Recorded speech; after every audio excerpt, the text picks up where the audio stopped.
Hello students, here we are discussing about the topic tissues from class 9th biology chapter 2.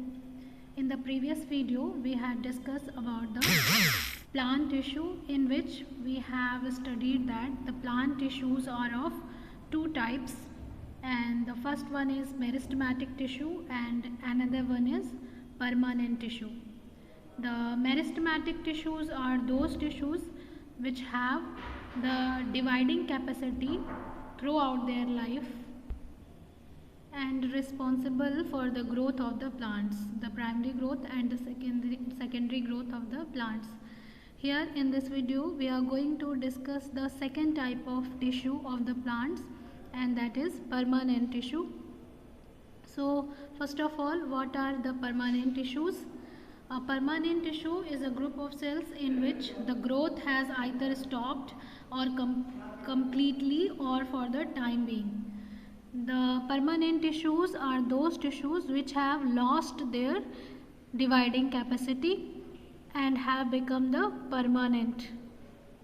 So you can say the permanent tissues are previously they were meristematic tissue, and after losing the capacity of cell division they have become permanent tissue. So you can define a permanent tissue is a group of cells in which growth has either stopped. Why the growth has been stopped? Because the tissues have lost the capacity of cell division and have become permanent. Okay, this capacity can be lost completely or for the time being. So you can write that the permanent tissue are formed by the cells that have lost the capacity to divide.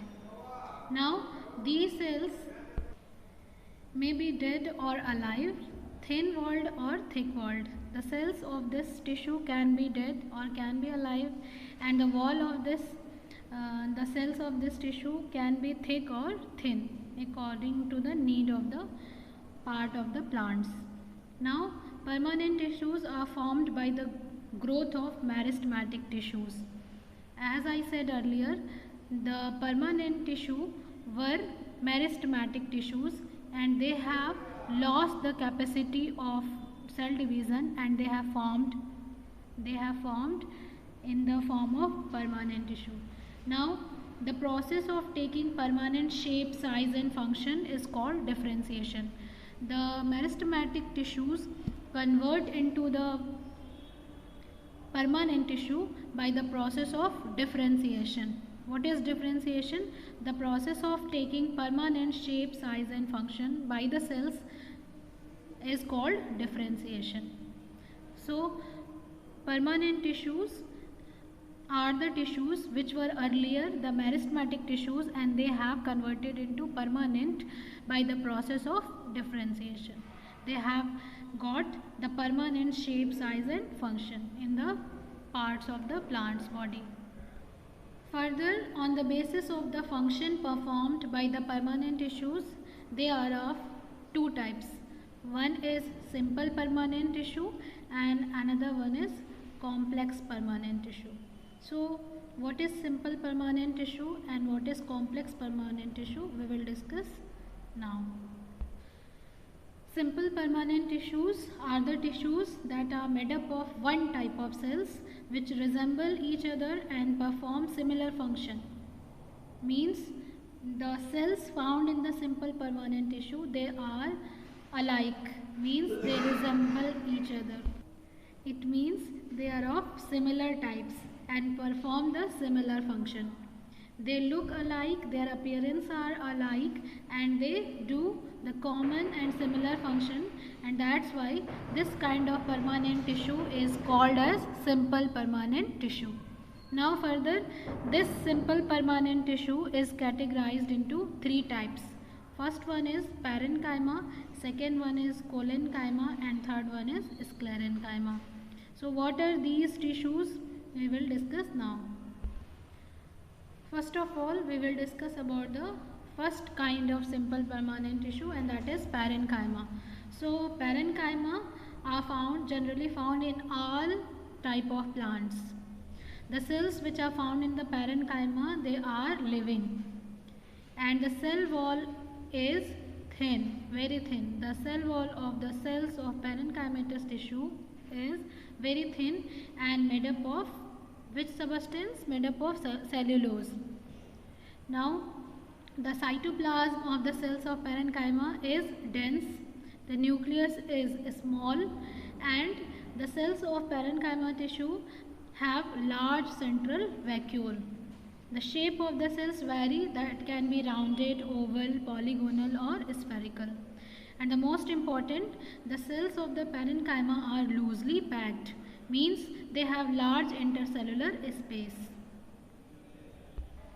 Like this, you can see in this diagram, the cells are arranged loosely, they have intercellular space, okay, and they are oval or rounded in shape, and they are loosely arranged, and their walls, their cell wall is quite thin. Their cell wall is quite thin. Now, where are they found? Where are the parenchymatous tissues are found in the plants? So you can say they are found in the softer parts of the plants. Wherever the soft parts are present in the plant's body, there will be the presence of parenchymatous tissue, like in the epidermis, cortex, pith, pericycle of stems, roots and leaves, flowers and fruits. Now, they are also found in the xylem and phloem. Now you have to know that what are the functions of the parenchymatous tissue. So they function as a packing tissue, fill the spaces between other tissues. They are the packing tissues, means they fill the gaps that are found between the other kind of tissues. Now they store food materials. They store excretory products such as gum and resin in the plant body. In xylem and phloem, they conduct water and food materials. In leaves of green plants, the parenchyma tissue contains chlorophyll, and hence they are called as chlorenchyma. In many aquatic plants, the parenchyma cells have well developed air spaces, means they have large intercellular space, and that space is filled with the air. In this case of the aquatic plants, the parenchyma are now called as arenchyma because of having the air space.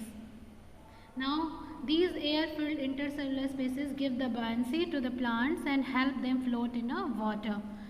The plants that are found in the water, they have to float in water, and that's why they need buoyancy, and the buoyancy is provided by the arenchyma, which is actually the parenchymatous tissues.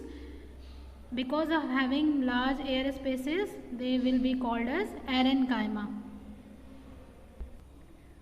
Now we will discuss about the second type of simple permanent tissue, and that is cholenchyma. The cholenchyma having the cells, and the cells are living. Okay, the cells found in the cholenchymatous tissue are living. The shape of the cells in the cholenchyma can be oval or polygonal, and generally they have no intercellular space, or you can say they have very little intercellular space. Okay, means they are not loosely arranged, they are somewhat compactly arranged, but the cell walls are much thickened at the corner due to the cellulose and pectin deposition. Here you can see in the diagram, the cell wall is not regular. The cell wall of this cell is not regular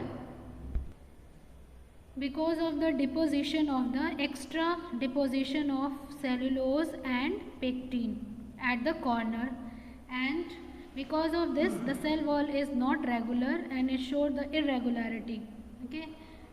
Now the next is having a centrally located vacuole. The vacuole is big and single and centrally located in the case of cholenchymatous cell. Here you can see the diagram of the cholenchyma cell. The thickening in the cell wall, the nucleus is at the side, the centrally located vacuole, and this is the cell wall. Now where are they found?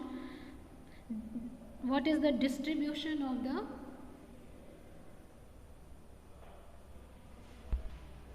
collenchyma? Generally found below the epidermis, in the stem and stalks of leaves and midrib of the leaves of dicot plants.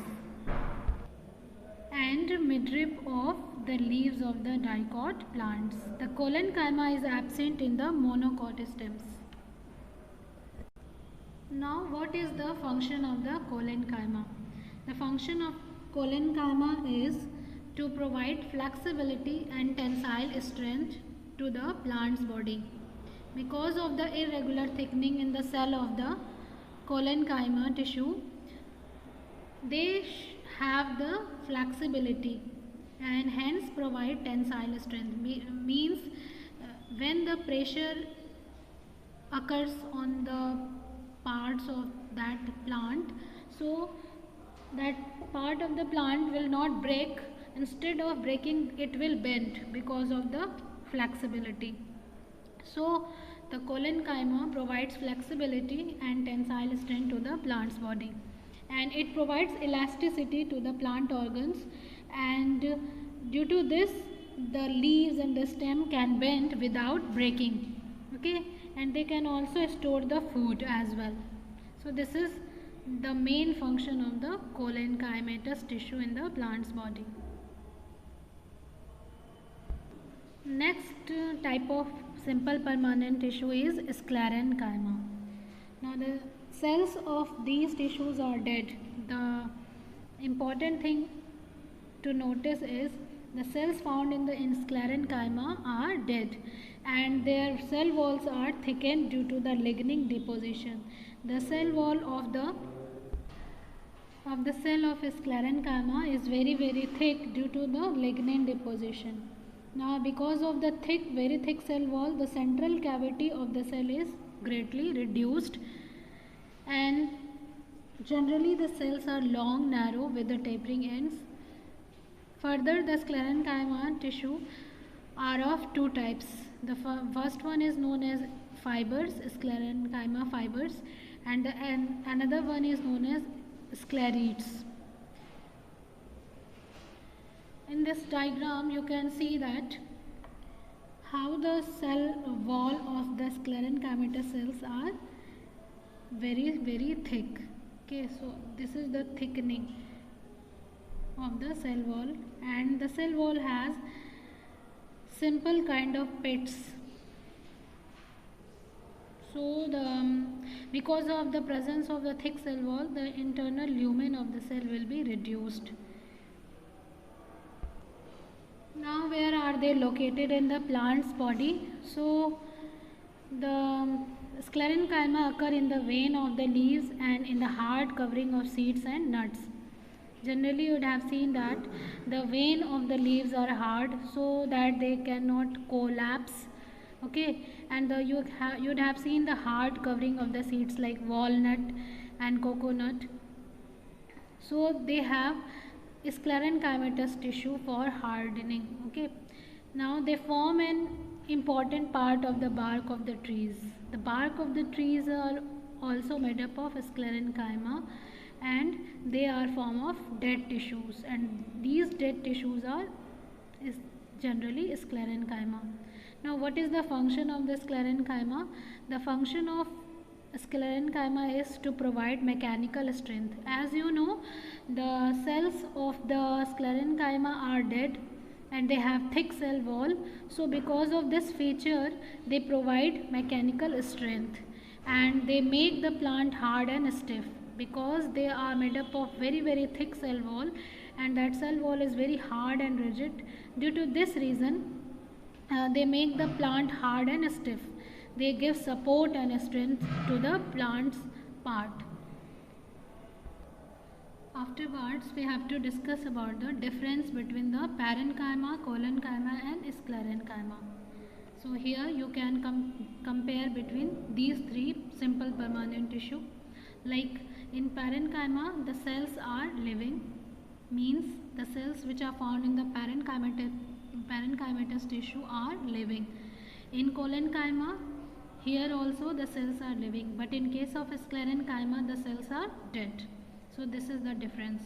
Now in parenchyma the cells are thin walled and made up of cellulose. The thickness of the cell wall of the parenchymatous cell is not so much, it is very thin and made up of which substance? Cellulose. But in case of collenchyma, the cell wall have irregular thickening at the corner. Why? Because of the extra deposition of cellulose and pectin.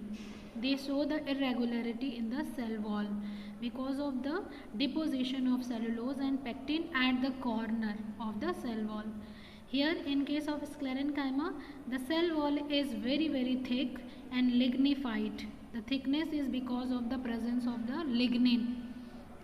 So this is the difference between the parenchyma, collenchyma and sclerenchyma in case of cell wall. Now in the parenchyma they have intercellular space. The space between the cells are present in case of parenchymatous tissues. So they have intercellular gaps. But in case of collenchyma there is very little intercellular space. Means they are not very loosely arranged, they are tightly arranged. In case of sclerenchyma, the space is not present, no space is present between the cells, means no intercellular space is found in case of sclerenchyma. The cells are very compactly arranged in sclerenchymatous tissue. Now the parenchyma is found in soft part of the plants and serve as packing tissue, food storage tissue and perform the photosynthesis. Wherever the soft parts are present in the plant's body, they are made up of the parenchymatous tissue because the wall of the parenchymatous cell is thin and that's why they make the softer part of the plants. But here in case of collenchyma, they are having irregular thickening in the cell wall and that's why they give the mechanical support and elasticity to the parts of the plants. In case of sclerenchyma, the function of sclerenchyma is to give mechanical support only because they are non-living and their cell wall is highly thickened due to the deposition of lignin. Because of this thickness and hardness, they provide support, mechanical support to the plants. So here we had discussed about the simple permanent tissues. What are the simple permanent tissues? Simple permanent tissues are those tissues in which the cells, all the cells are similar in structure and function both. Means the tissues which are having same kind of cells and all the cells perform the same common functions. This kind of tissue is known as simple permanent tissue. Okay, and further this simple permanent tissue is divided into three kind of tissues, that is parenchyma, collenchyma and sclerenchyma. Okay, and the parenchyma are those kind of simple permanent tissue which are known as filler or packing tissue, and they fill the space between the different kind of tissues and they are made up of living cells. Their cell wall is very thin, they have intercellular space and they make the soft part of the plants. Collenchyma are also made up of living cells, but the cell wall of these cells are having irregular thickening at the corner, and because of this feature the plant it gives the elasticity and flexibility to the plant's part. And these kind of tissue have very less or very little intercellular spaces. Now this sclerenchyma is the tissue which is made up of dead cells, and the cell wall of this kind of cells are very thick and lignified, and because of the lignification, because of the deposition of lignin in the cell wall, the internal lumen, or you can say the internal space of these cells, highly reduced, and because of being dead, they make the plant parts impervious to the water. They become waterproof. Okay, the bark of the tree is the best example of the sclerenchymatous tissue. So this is all about the simple permanent tissue. In the next video we will discuss about the complex permanent tissue. Till then, thank you.